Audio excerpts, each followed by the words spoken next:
오늘 본문 말씀 보시면 가인과 아벨이 등장을 합니다.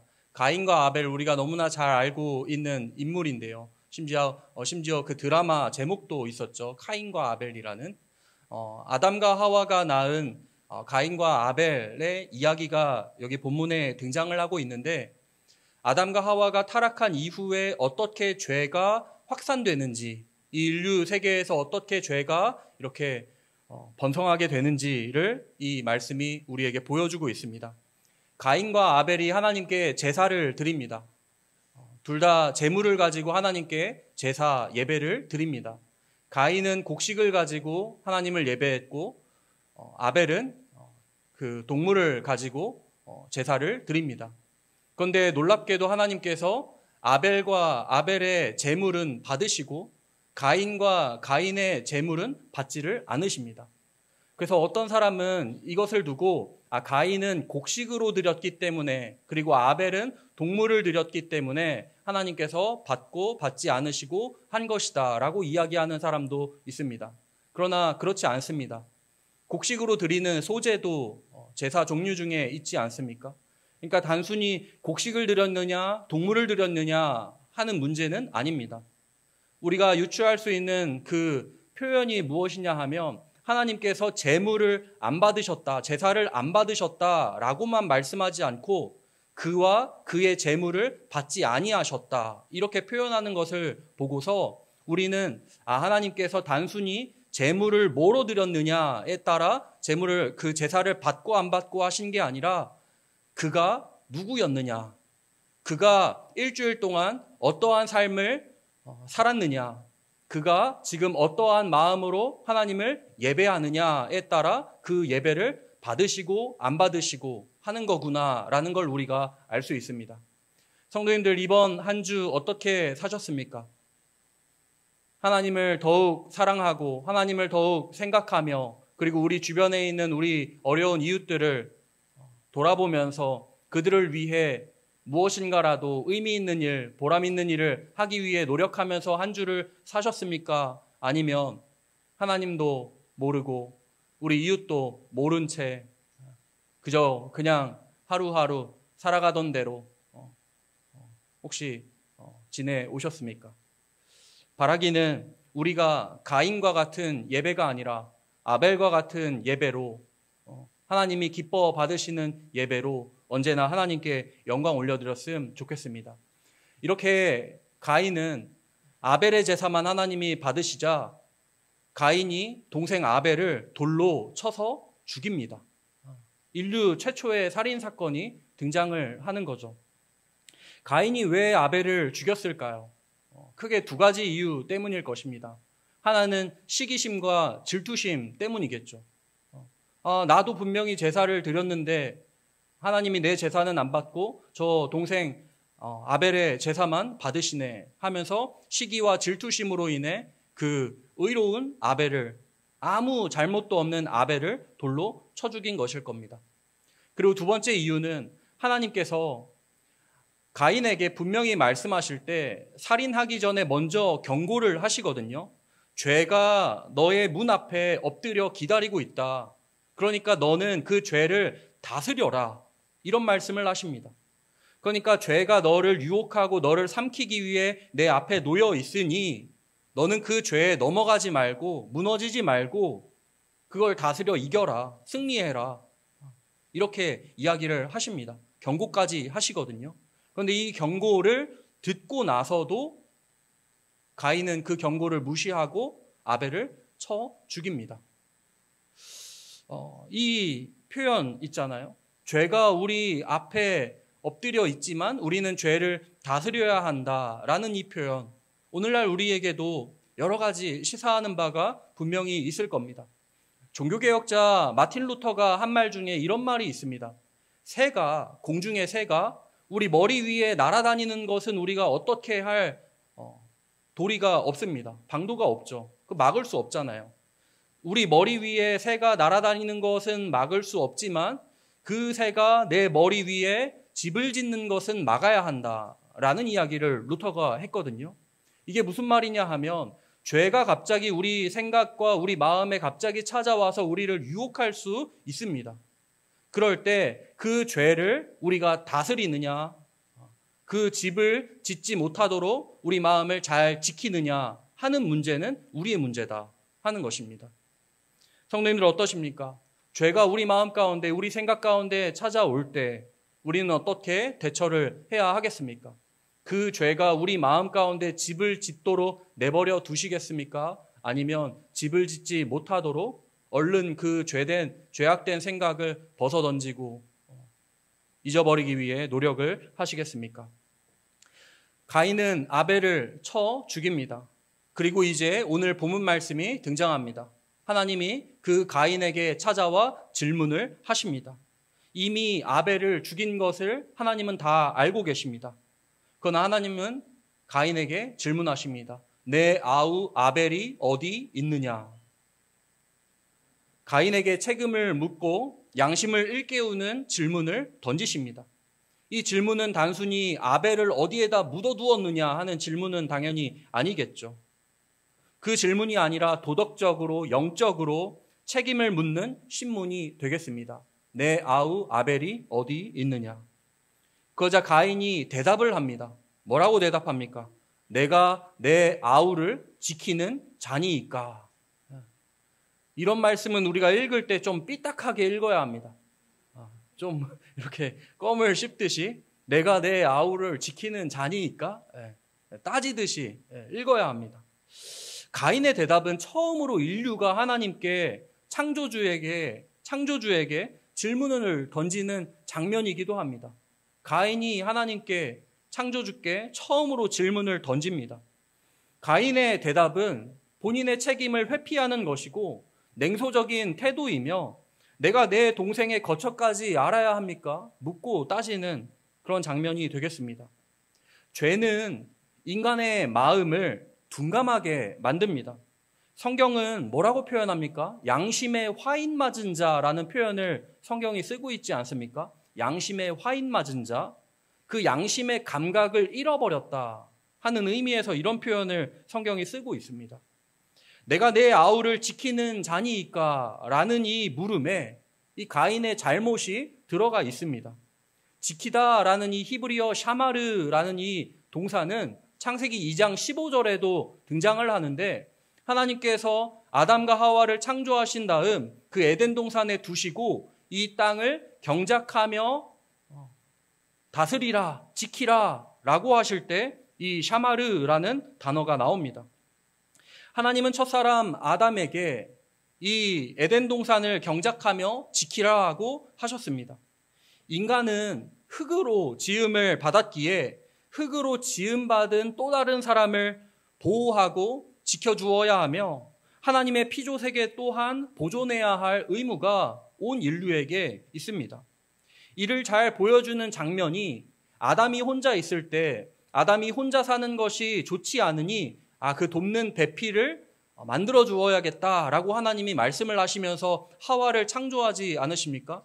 돕는 배필이라고 이야기를 하고 있습니다.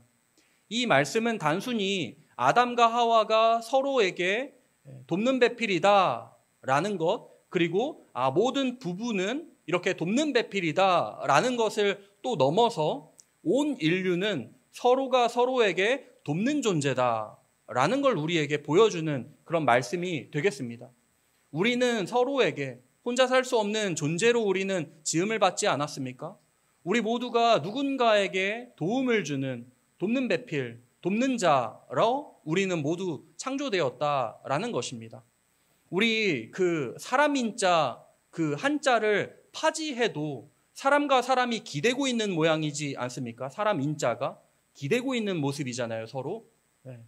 온 인류는 누군가에게, 다른 사람에게 돕는 존재로 지음을 받았다 하는 것입니다.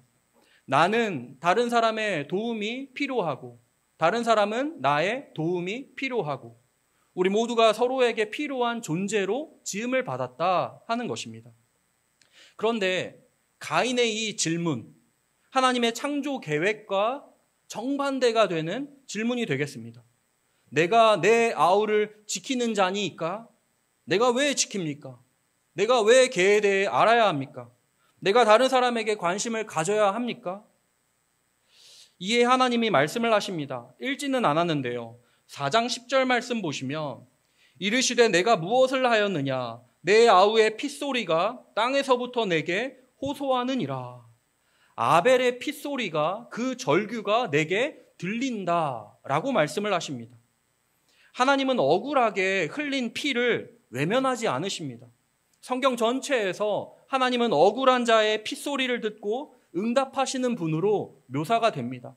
시편 9편 말씀을 보면 여호와를 찬송하라 하고 얘기하면서 어떤 여호와 하나님을 찬송하느냐 하면 피 흘림을 신문하시는 이가 그들을 기억하심이여 가난한 자의 부르짖음을 잊지 아니하시는도다 라고 말씀을 합니다. 가인의 죄악은 시기하고 질투하여 동생을 살인한 것만이 아니라 하나님 앞에서 책임을 방기한 것까지 가인의 죄악입니다.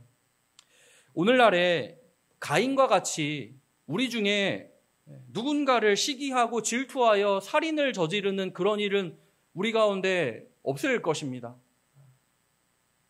맞죠? 네. 살인 계획 품고 계신 분 없으시죠?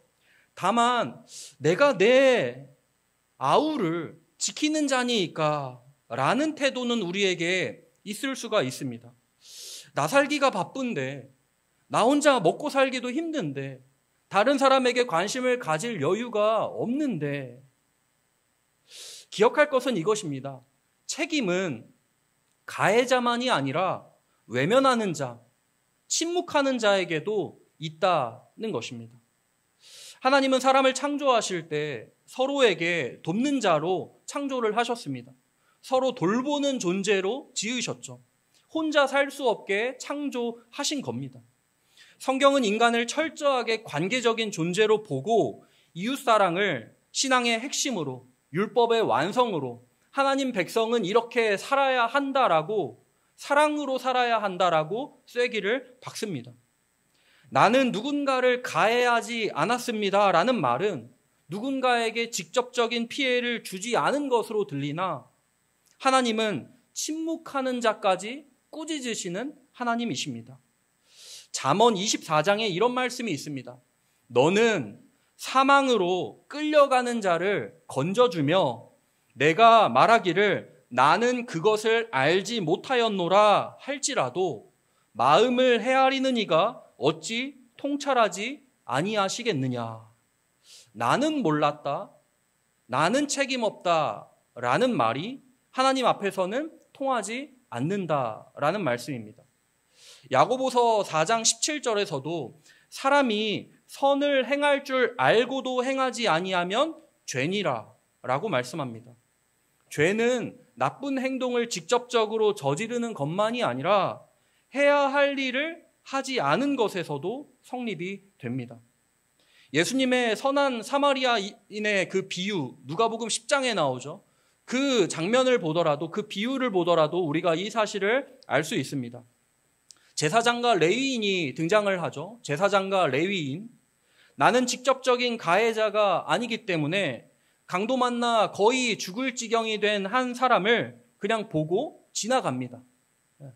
내가 가해한 거 아니니까, 내가 때린 거 아니니까 그냥 지나갑니다. 이게 위법한 행동은 절대 아니죠. 위법한 행동은 아닙니다. 반면에 한 사마리아인이 등장을 합니다. 사마리아인은 죽기 직전인 그 사람을 불쌍히 여겨 기름과 포도주를 발라주고 그리고 자신의 돈을 내서 여관에 묵을 수 있게끔, 회복할 수 있게끔 돈까지 지불을 해줍니다. 왜 이렇게까지 할까요? 여기서 예수님은 누가 강도 만난 자의 이웃이 되어주었느냐라고 질문을 하십니다. 그러면서 우리도 다른 사람의 돕는 자, 이웃이 되어야 한다라는 것을 우리 예수님이 강조하십니다. 내가 잘못한 것이 없으니 하면서 침묵과 외면이 능사가 아니다라는 것을 우리에게 가르쳐 주십니다. 형제 자매를 지키는 사람이 되어야 한다라는 걸 우리에게 보여주시는 거죠. 흑인 인권 운동을 앞장섰던 마틴 루터킹 목사님이 이런 얘기를 했습니다. 궁극적인 비극은 악한 사람들의 억압이나 잔혹함이 아니라 선한 사람들의 침묵이다. 침묵이다. 그런 이야기를 했습니다. 그리고 아우슈비츠 수용소에서 생존을 한 엘리 위젤이라는 노벨 평화상까지 받은 그런 어떤 소설가가 있는데, 그 엘리 위젤은 이런 말을 했습니다. 중립은 피해자가 아니라 가해자를 돕는다. 침묵은 고통받는 자가 아니라 고통을 주는 자에게 힘을 준다라고 얘기합니다. 하나님은 우리가 무슨 범죄를 저질렀는가만이 아니라 무엇에 침묵했는가까지를 보신다는 겁니다. 선한 사람의 침묵이 세상에 더 무서운 법입니다. 우리는 오늘날 아벨들의 핏소리를 듣고 있는가 생각해 봐야 합니다. 고통당하는 이웃, 학대받는 약자, 소외된 사람의 외침에 귀를 기울이고 있는가 우리 자신을 점검해 봐야 합니다. 얼마나 많은 학생들과 교사들이 괴로움에 아우성을 치고 젊은 청년들과 노인들이 외로움과 두려움에 치를 떨고 얼마나 많은 장애인과 이주 노동자들이 차별 속에 신음하고 있으며 얼마나 많은 아이들이 가정폭력과 방임 속에 내몰리고 얼마나 많은 여성들이 안전하지 않은 사회 속에 공포 속에 살아가고 있는지, 그들의 피, 그들의 눈물, 그들의 한숨, 하나님께 울부짖고 있는 그 소리, 우리는 귀를 기울이고 있는가? 그 울부짖음을 우리가 듣고 있는지, 아니면 여전히 가인과 같이 무심한 질문, 내가 내 아우를 지키는 자니이까 핑계 속에 숨고 있는지. 이 시대의 교회와 그리스도인은 이 울부짖는 외침을 외면하지 않고 오히려 그들에게 다가가 그 눈물을 닦아주고 그 문제를 해결해주고 고통의 현장 속에서 함께 비바람을 맞으며 서 있어 주어야 하는 거 아니겠습니까? 내 아우는 어디에 있느냐라는 하나님의 질문에 가인은 내가 내 아우를 지키는 자니까 라고 물었습니다. 이 물음에 하나님이 답하십니다. 너는 너의 아우를 지키는 자다. 오늘 하나님은 우리에게 말씀하십니다. 내 이웃은 어디에 있느냐? 그리고 말씀하십니다. 너는 너의 이웃을 지키는 자다. 우리 모두 나의 이웃을 사랑하며 섬기며 나아갔으면 좋겠습니다. 우리 주변에 그 울부짖는 소리 우리 외면하지 말고 그들을 지켜주고 보호하며 함께 우산이 되어주는 우리 모두가 되기를 간절히 소원합니다.